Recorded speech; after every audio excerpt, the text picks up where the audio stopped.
കോയിലിലെ കുഞ്ഞിനെ തട്ടിക്കൊണ്ടുപോയ സമയത്ത് തലേന്ന് തന്നെ ഈ തട്ടിക്കൊണ്ടുപോയ ആളിനോട് ഒരു അഭ്യർത്ഥന നടത്തിയിരുന്നു. ആ കുട്ടിയെ വെറുതെ വിടണം.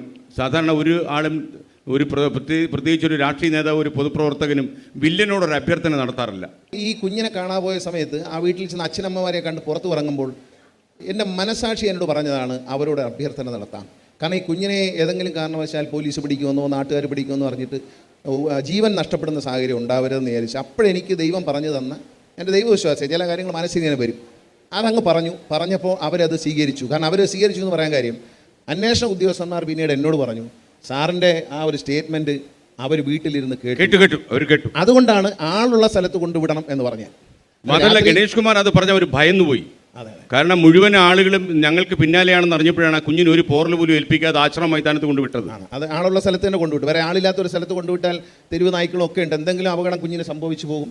അവർക്കും ആ ബുദ്ധി മനസ്സിലായി. കാരണം ആളുള്ള സ്ഥലത്ത് വിട്ട് കുഞ്ഞിന് അപകടം സംഭവിച്ചാൽ അവരെ തല്ലിയിൽ തന്നെ വരുമല്ലോ. പിന്നെ ഈ പറഞ്ഞ കണക്ക് മനസ്സ് ഓരോരുത്തരുടെയും നമ്മൾ മനസ്സിലാക്കണം.